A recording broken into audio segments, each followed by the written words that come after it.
Okay, so we got a good amount of people in the room right now, so let's just go ahead and get started. Good morning, everyone. Welcome to today's Women's History Month event with Umbrella. My name is Jenna Frick. I am a Senior Media Relations Specialist here at UMB, and I'll be moderating today's keynote speakers. So just a couple of things before we get into the program. Just want to let everybody know that this speaker presentation is being recorded.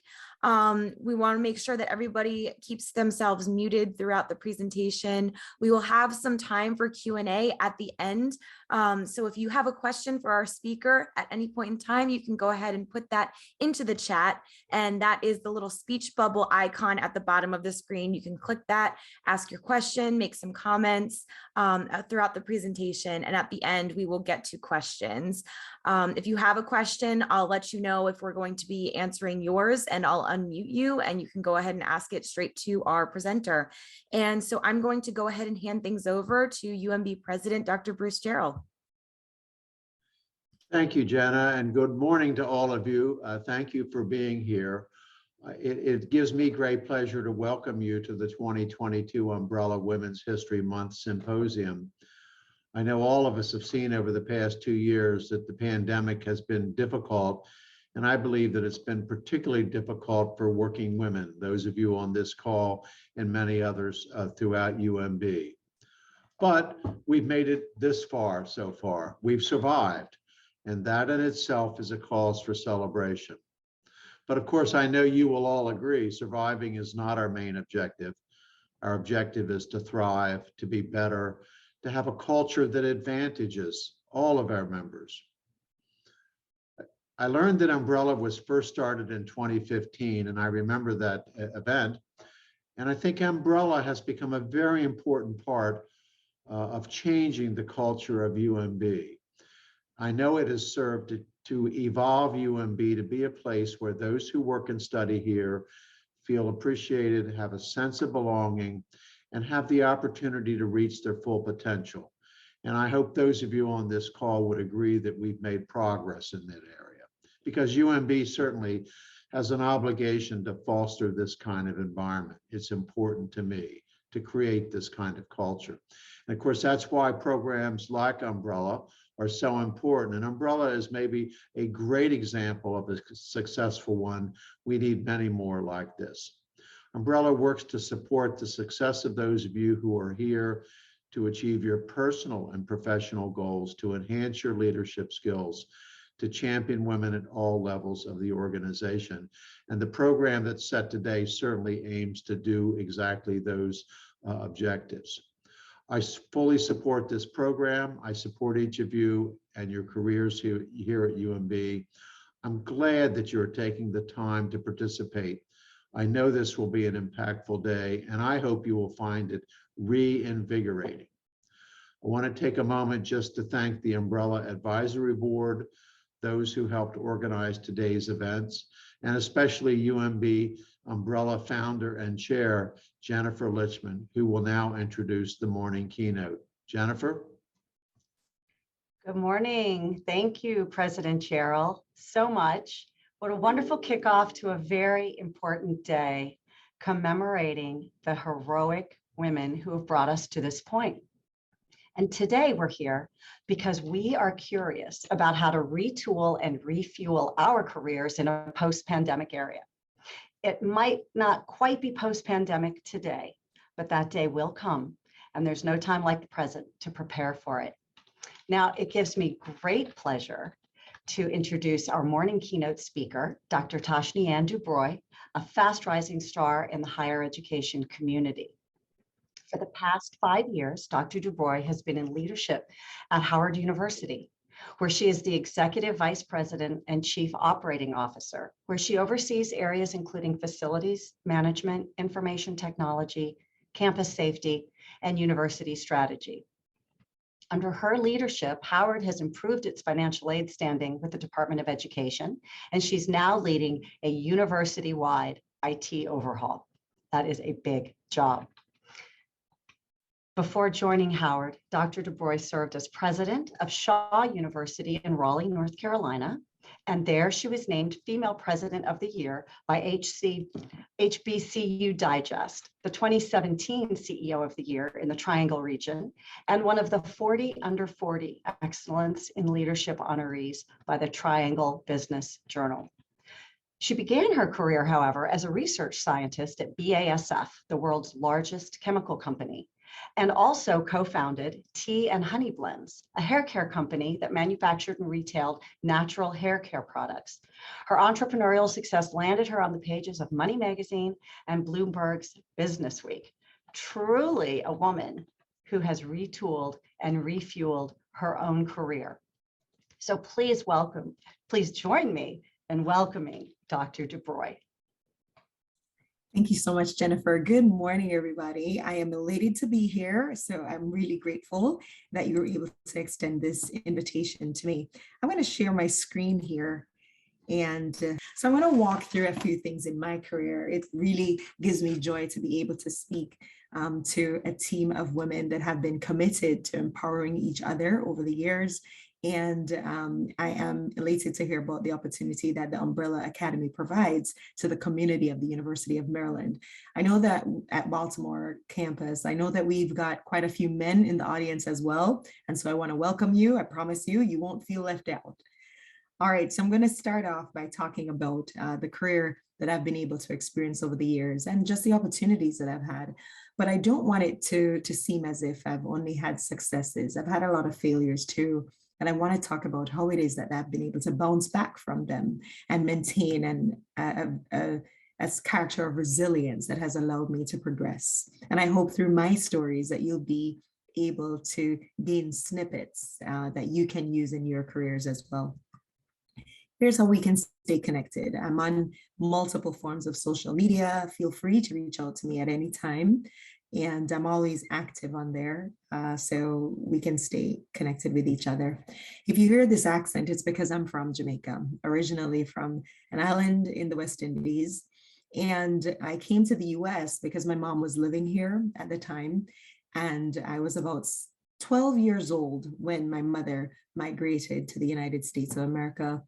I remember she was simply going to the US to be here for about 2 weeks. She had recently been divorced from my father. And so we were facing a bit of adversity. At the time, I didn't know the terms a single mom. And it wasn't until years later that I realized that I grew up in a single mother household.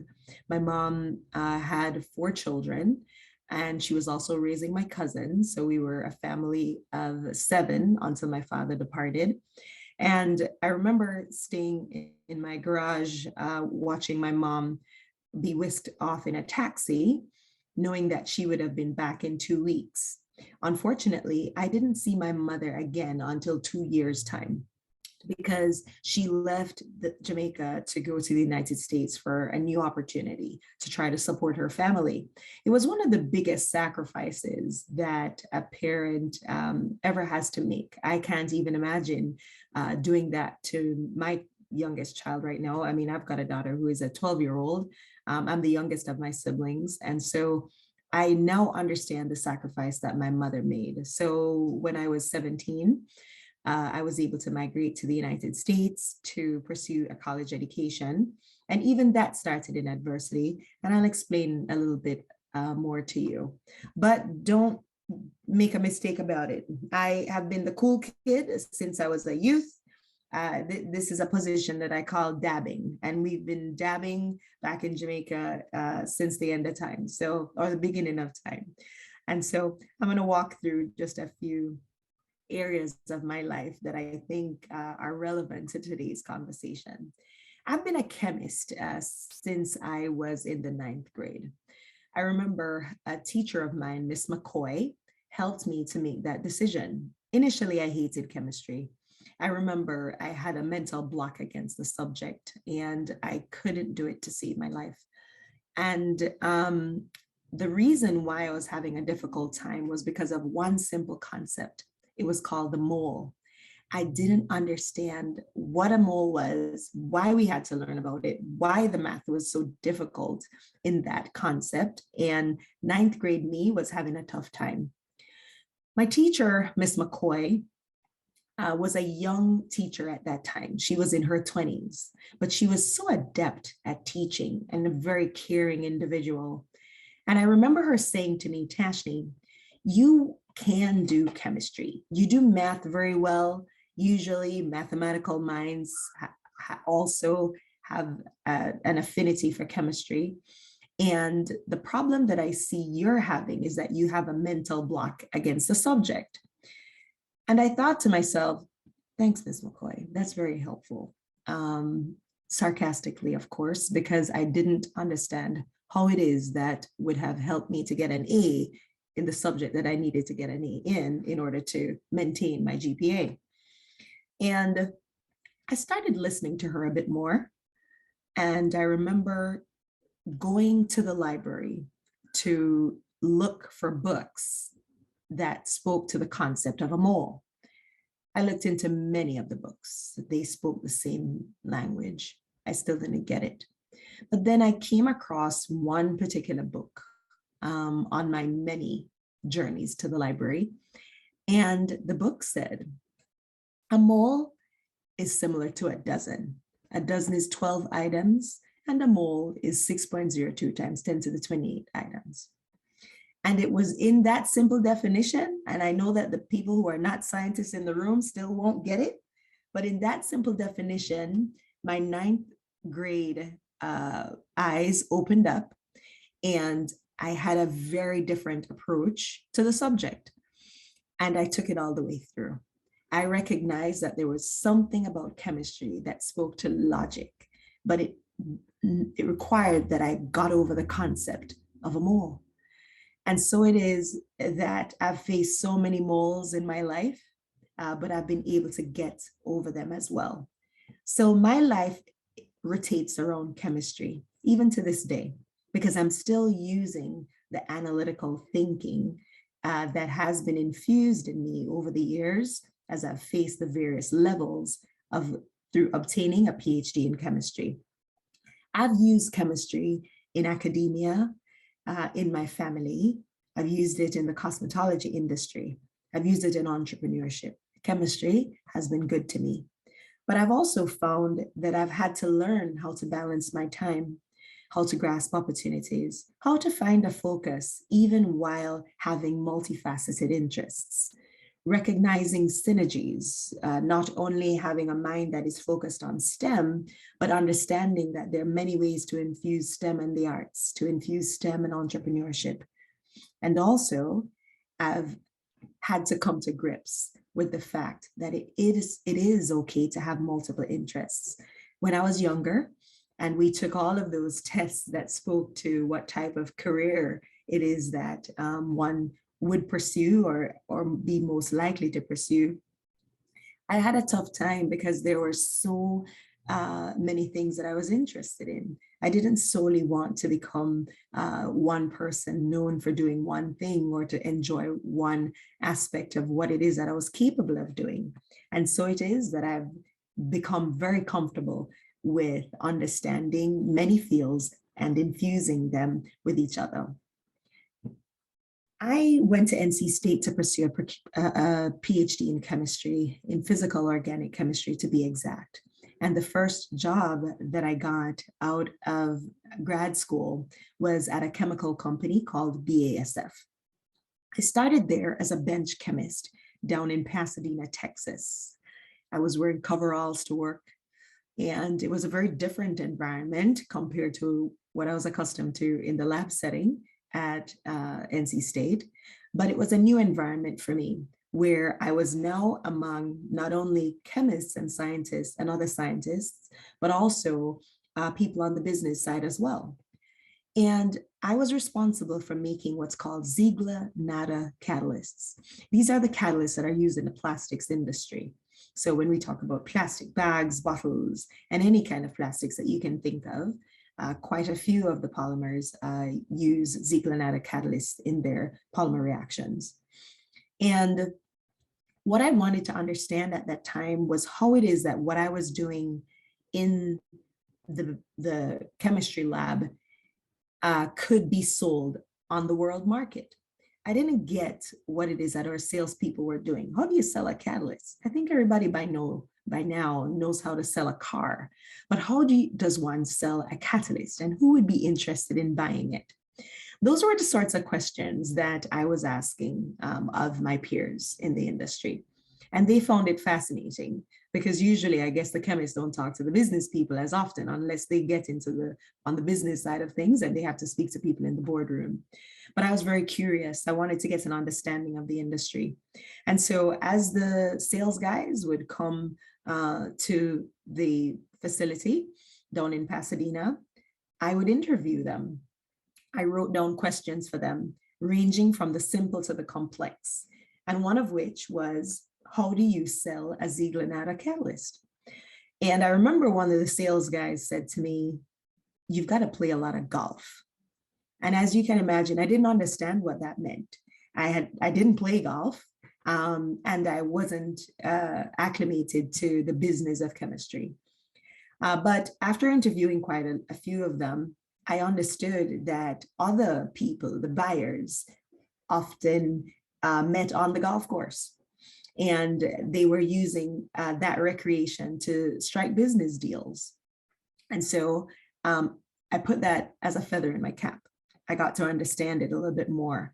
I also asked them about who bought the catalysts and what companies were our competitors and what is our value proposition. I didn't frame it like that at the time, but I wanted to understand why it is that one person would buy our catalysts over another company's catalysts.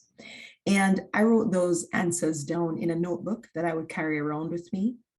And I was about 9 months into my job at BASF when a VP for the business side of the entity came down to the job site. And he was curious to understand my journey and what it is that I wanted to do at BASF within my next 5 years of being there. I was the only Black woman at the chemical site that was in a leadership position. And they wanted to hear from me about my experience with BASF. Instead of solely telling them about what it is that I was doing in the chemistry lab, you can imagine what I did. I used everything that I had learned from the salespeople, not only to talk about what I wanted to do within the next 5 years at BASF, but also to explain how I thought BASF could gain more market share if I adjusted what it is that I was doing in the lab and increase the catalytic activity of the Ziegler-Natta catalyst. And I went on and on and on and on. And I may have thrown in a joke about being on the teas as well. So I got an understanding of how to speak the language, but I also had to have the outcomes to back it up as well. I recognized very early that my career was going to be built on what I could help the company to achieve. And that gave me fulfillment, but it also allowed my division at BASF to achieve its goals as well. So that same VP, soon after, he moved me from the technical side of the company to the business side of the company, because they wanted someone with a technical background to speak to the various aspects of the business. I was moved to the global technology department. And this was now at the company's headquarters. There were 2 headquarters, one for the catalytic division and the other for BASF Global. They were both in New Jersey. So I was in Island, New Jersey, was now at a desk job, not wearing coveralls anymore. And I remember I was introduced to process optimization, very similar to the various belts that you have in engineering, where you develop efficiencies in process management in a Six Sigma type of manner. BASF had their own mechanisms for improving processes across the various technical entities and divisions in BASF Global. I was now traveling to Germany, to Vidalia, Louisiana, and Jackson, Mississippi, to go to sites where they would process and develop catalysts, and I would learn more about the process just to go right back in and speak to and help to challenge the engineering teams there about what they could do differently in order to build catalysts with higher catalytic activity at a cheaper cost and at a faster rate. Now, I was moved from there, from the global technology aspect to procurement management. And this is where I fell out of love with corporate America. I hated procurement. And it was because it was too clerical for me. I didn't feel as if I was using my technical degree anymore. We were rolling over to SAP at the time, that's an ERP system, and I just wasn't having any fun. And it was a mismatch between my personality and the group that I had joined.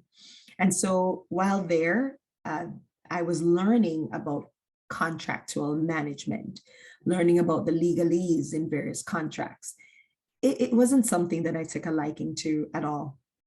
And so I decided to leave corporate America to pursue my dream.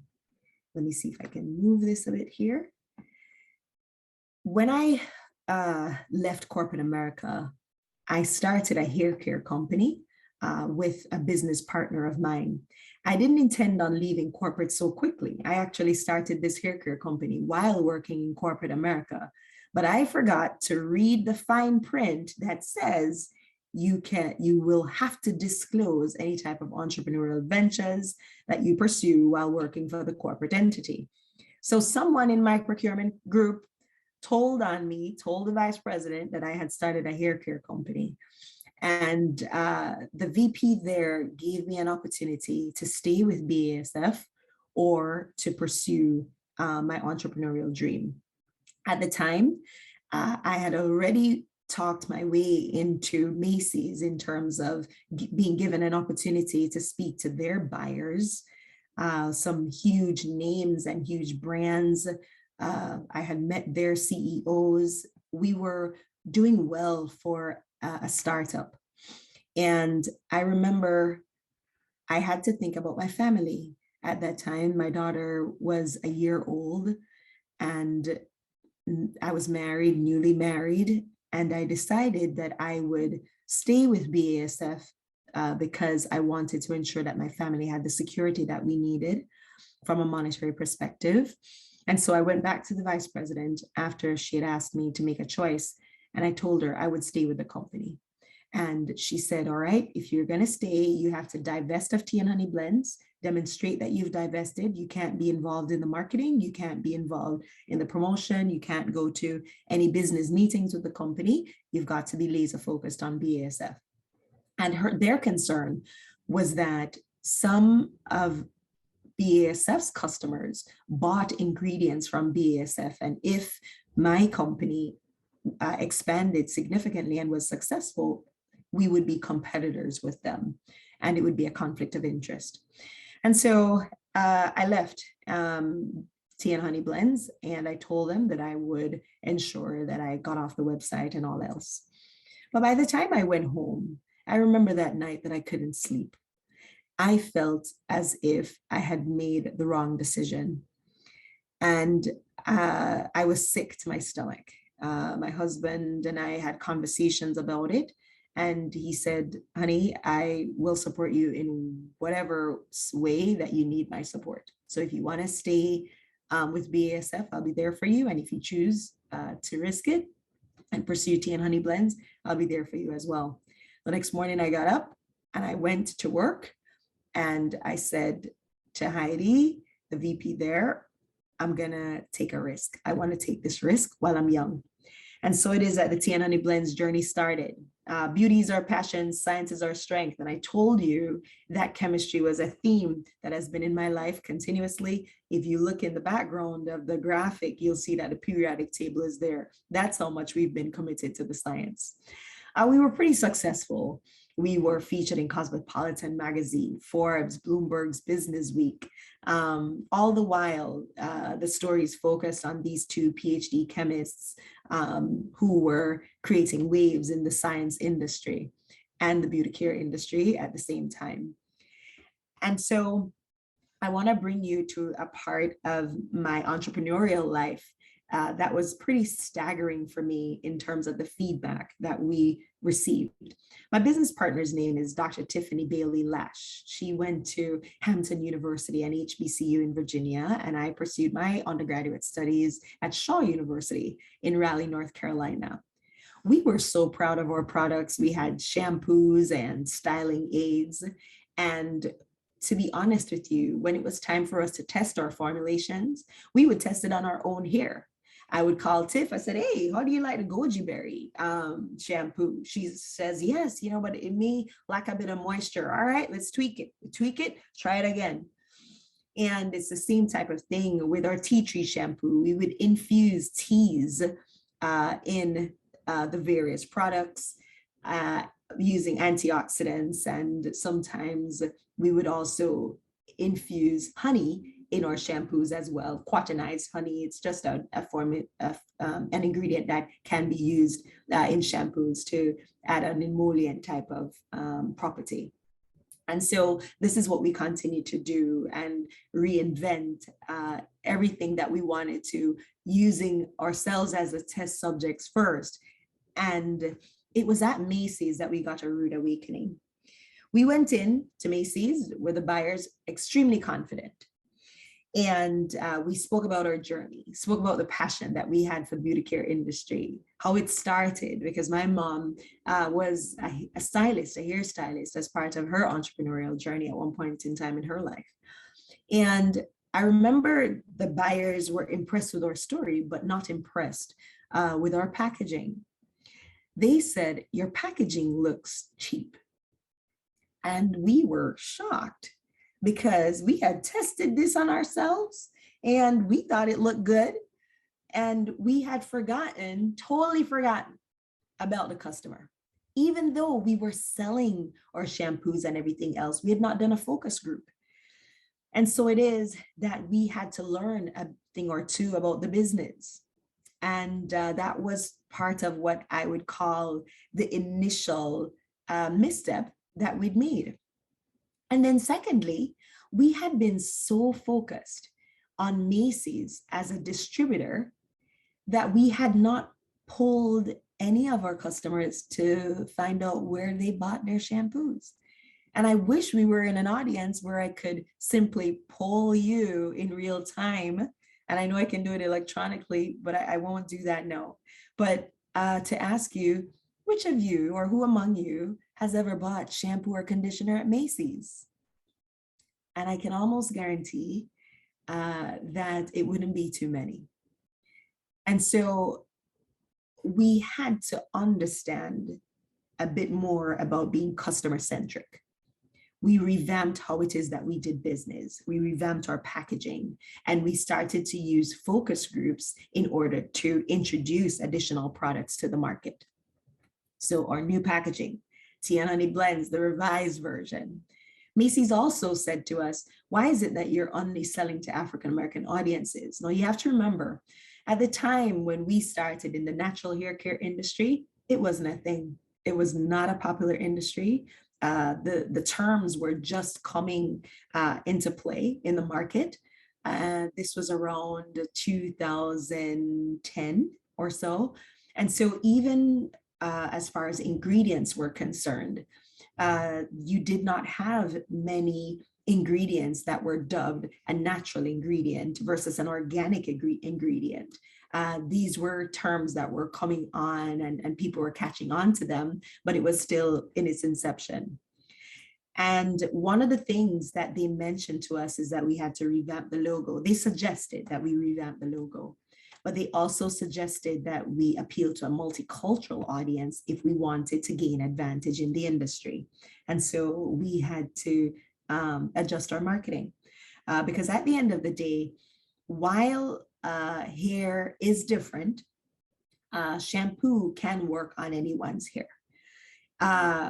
What usually makes a difference is how much moisture one woman wants to put in her hair versus another woman. And fine hair, coarse hair, there are various types of hair, even amongst different races. And so we had to start understanding how to market to everyone, because one of the first questions that we would get when we went anywhere, will it work on my hair? And so it was a lesson for us to learn in the hair care industry. I want to talk to you about being able to understand the customer, because I think that translates into any industry that we have. Sometimes our customers are students, other times our customers are our peers. Your human resources office, for example, has customers who are employees. And there are external customers, the granting agencies, philanthropists. There's so many people who are looking to us so that we can see them. And we have to demonstrate that we see them and we acknowledge their needs and not solely our selfish needs. And it's a concept that I use throughout academia today. I spoke about my entrepreneurial journey, and it still continues. But as an entrepreneur, once you get into the business of entrepreneurship, I think it's so important to give back. And that's one of the things that led me to academia. I wanted to give back to my alma mater, Shaw University in particular, in a more substantive manner than simply writing a check. So our manufacturing site was in Greensboro, North Carolina, and I moved from New Jersey down to North Carolina because, as you know, I had left the industry. There was no reason for me to stay in New Jersey anymore with higher property taxes, etc. And so I moved down to North Carolina, closer to our manufacturing facility where I could check on things more readily. And while there, I decided to go to my alma mater to ask them if I could contribute to the organization by being an adjunct professor. Now, they said yes, but explained that they wanted me to do a bit more than be an adjunct professor. They asked me to come on full time. I didn't know if I could do industry, the entrepreneurship and academia at the same time, but I gave it a shot. After being a chemistry professor for 3 months, they asked me to serve as the chair of the departments of chemistry, biology, environmental science, physics, and math. This was the chair of the natural sciences and math department. And I didn't know what a chair did, but the dean expressed that she thought my entrepreneurial background was a great fit for being a professor and a chair at the same time. And so I did it. That was baptism by fire. I went on after being department chair for 2.5 years to being special assistant to the president for process optimization. Notice how my process optimization in industry tied right back into what was needed in the academic space at the time. Being department chair of so many divisions was a pretty tough feat. I remember the toughest department for me to manage was the mathematicians. One day, I explained to everybody what I thought about the customer service that we needed to provide in academia.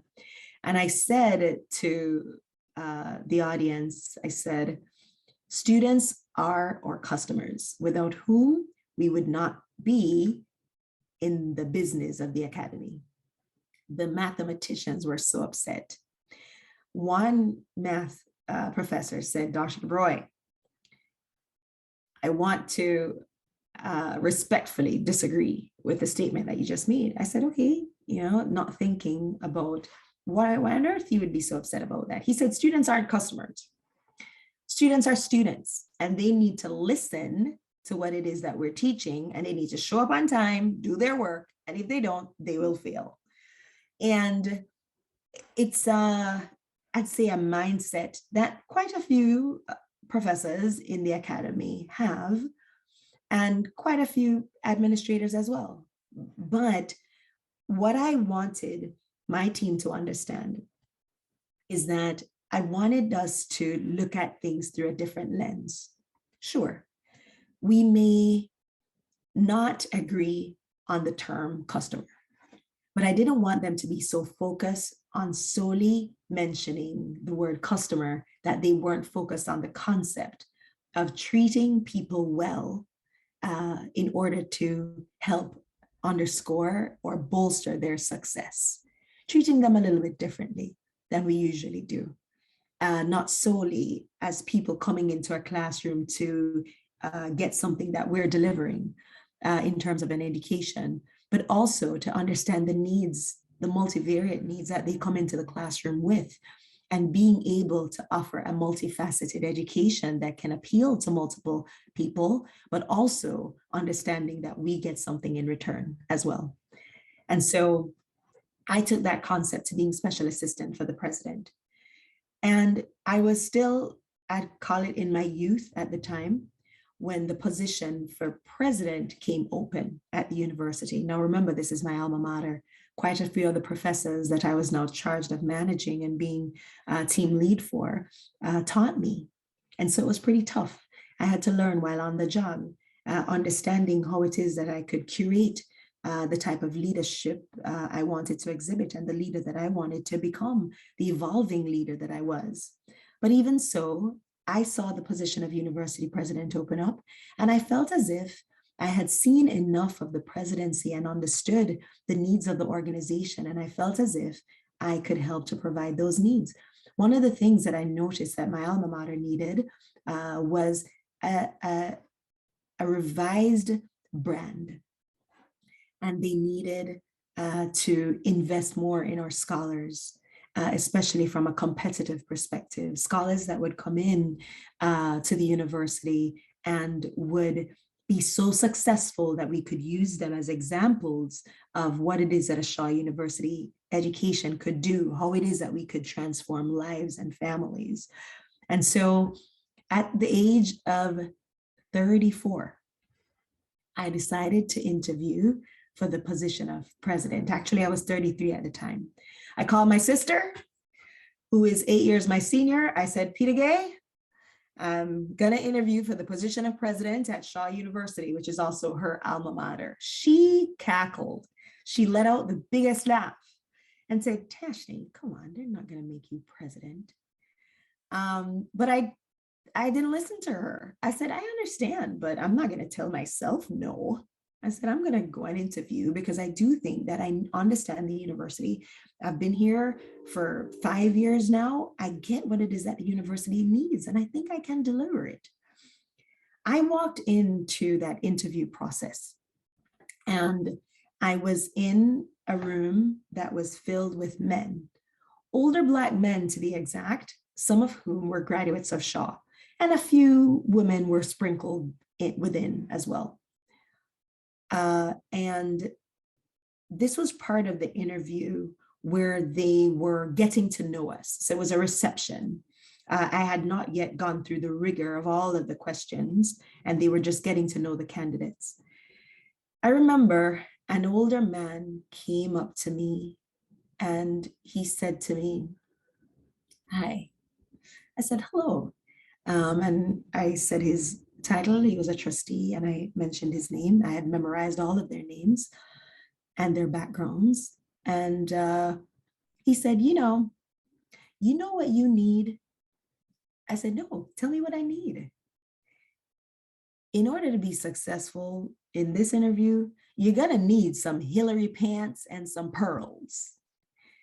Now, you can imagine 33-year-old me, the fashionista, didn't want anything to do with Hillary's pants. At the time, Hillary was not wearing the white pants that or Hillary Clinton nowadays is known for.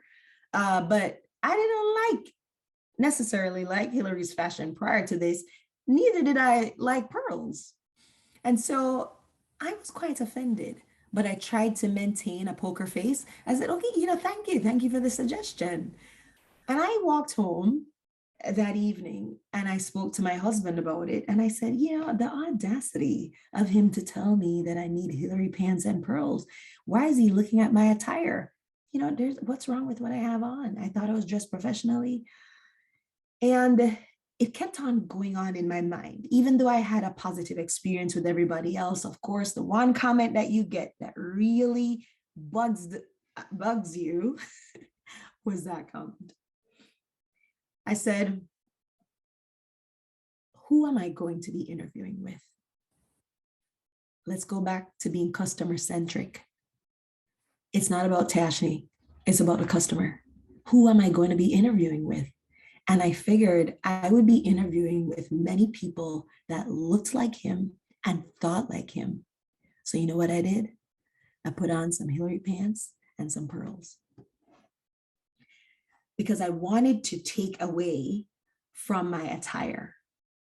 I felt that if I could make them feel comfortable about what I was wearing, that everything else that would come out of my mouth in terms of the capacity and the understanding that I had from my alma mater and what it is that I thought I could do in order to help lead teams to be transformative there, that they would actually hear it. I didn't want to be a distraction. I nailed the job. By the time I started, I was 34 years old. And then guess what I did? I took off my Hillary pants. Whoops. Oh, I took off my Hillary pants and the pearls. And of course, my slide is missing. I'll show it to you after. And I started to feel so much more comfortable with what it is that I was wearing that I didn't have to worry about what anybody else thought at all. I started to wear my sleeveless dresses and I could wear my high heel shoes, which is my staple, by the way. It's what I feel more comfortable in. But ladies, gentlemen, it shouldn't matter. The attire shouldn't matter. Judge us on the outcomes, on what it is that we're able to achieve. I left the job of president at Shaw University to become Howard University's executive vice president and chief operating officer.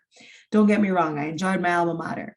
And I wasn't forced out, but I met President Frederick, who is our current president here at Howard.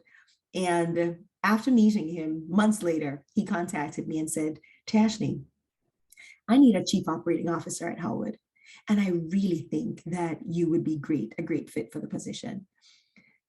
The audacity of Dr. Frederick to ask me to leave a university presidency to be his chief operating officer. I said, oh, I'm so thrilled that you would ask that. And I'm honored. But, I don't intend to leave my presidency to become a chief operating officer. And he started at it again. Months later, he said, do you think if we adjusted the title to executive vice president and chief operating officer that you would think of coming on board? Think about it. And I don't know if I gave it a second thought. I told him I would, but I was just giving him enough time so that he could forget about asking me about this again. However, over time, as I continued to help the team at Shaw to be successful, in my inaugural year as president, we increased the freshman population by 70%. We were able to turn around 2 years of consecutive negative return on assets into a positive return on assets. We were able to fundraise the most significant amount of money at any alumni gala in the university's 150-year history, over $600,000. I had never fundraised before, but guess what, ladies? I was on the golf course and I was playing the world's worst golf. But it wasn't about the golf. It was about speaking to people and building relationships. And through that, we were able to have some really outstanding successes at the university. Dr. Frederick called again.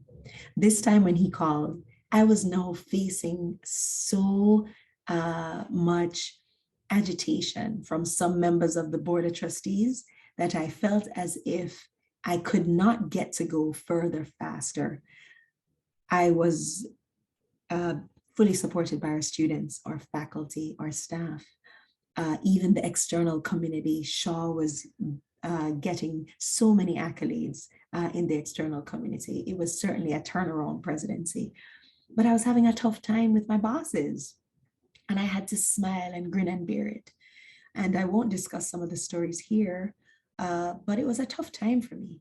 And so I decided that every good leader has to know how to follow.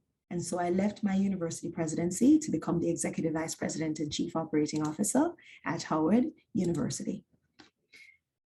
And today, I must say that I do not have any regrets. Howard University is an outstanding institution, and the same commitment that I've had to the outcomes, to ensuring that whatever it is that my team does we are being effective, and we are ensuring that, we achieve the goals of the university. It's the same thing that I've been able to do throughout my career, and we've done it here again. I love building diverse teams. Howard is an HBCU. Founded in 1867. We're celebrating our 155th year. We just celebrated our Charter Day. And often people think it's a school that's just for Black students. That's quite the contrary. In our first ever graduating class, we had 3 white graduates who were part of the founders family, General Otis Howard. And to this day, we still have an eclectic organization and student body. Certainly a very high percentage of our students are African American and Black, because they feel at home here. It's an institution that really helps our students to feel proud of their identity, and it gives them a sense of self. And so I'm proud to be working at what we call the Mecca. And I've really gained so much in terms of the knowledge of the business of academia.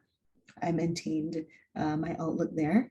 And that has helped me to be a better administrator. I moved from a university with 2,000 students to a university. At the time when I got to Howard, we had 8,500 students. Now we are at 12,000 students, because that was part of what Dr. Frederick wanted me to achieve, or help the team to achieve. And so we did, rallied the team around these very bold goals that my president has.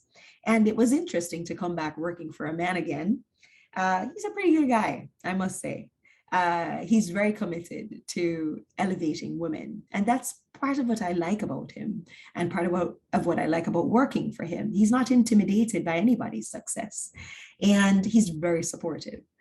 I remember when I got to Howard, I didn't know if I would be helpful or useful. And I figured, Howard has everything. They have so many good things in place. How on earth am I going to be of any value to them? But I found a mechanism to be of value, not only in the enrollment management space, but I recognized that the better I did my job is the more I would free up the president so that he could go and fundraise. When I started here at our peak, we had raised 20 million a year.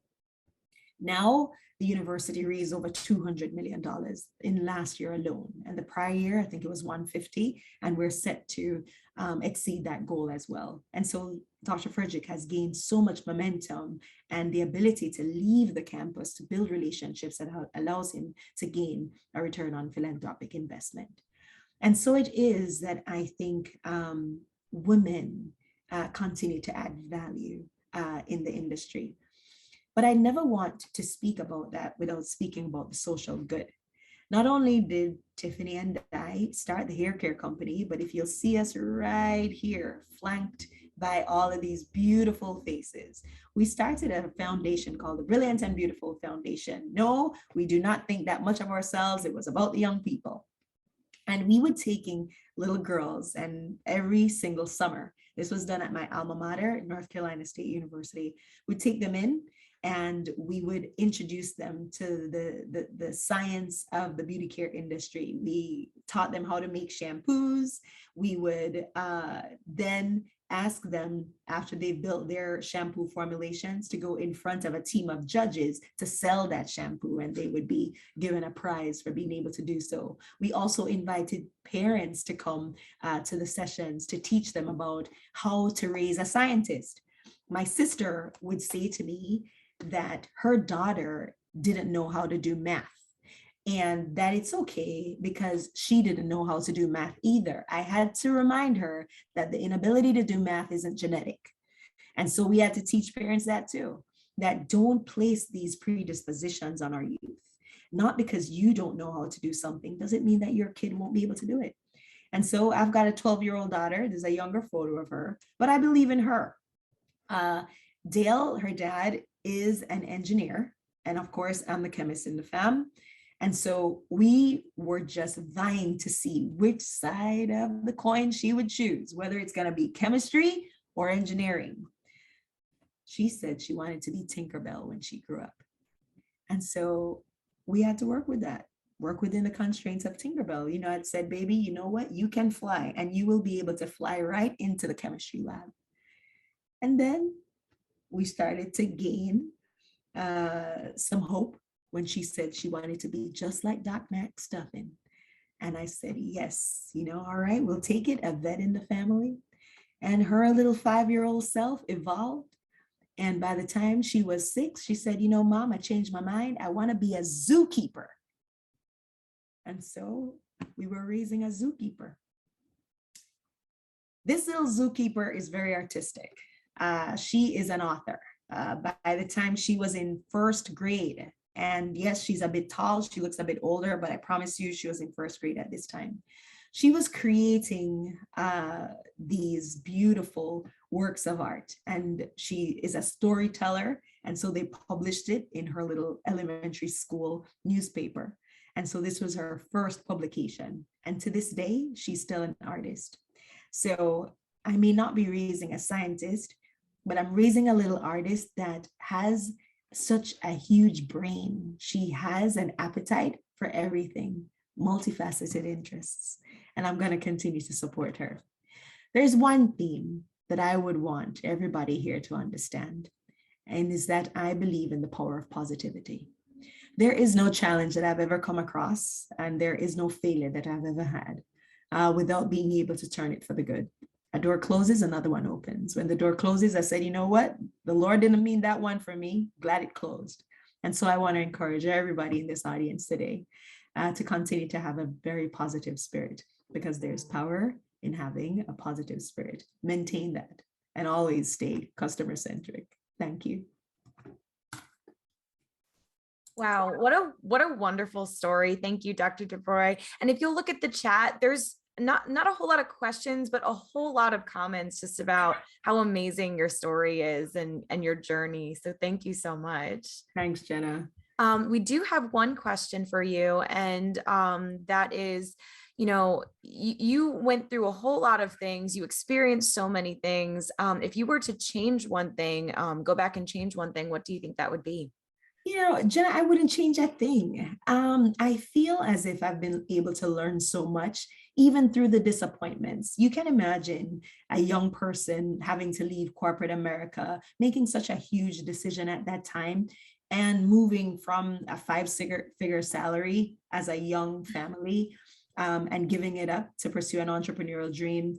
I had to now work so exceptionally hard for the investment for tea and honey blends. We won a business plan competition at Rutgers Business School.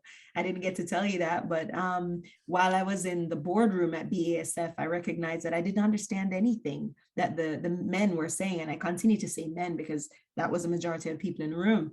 At points in time, I was the only woman there.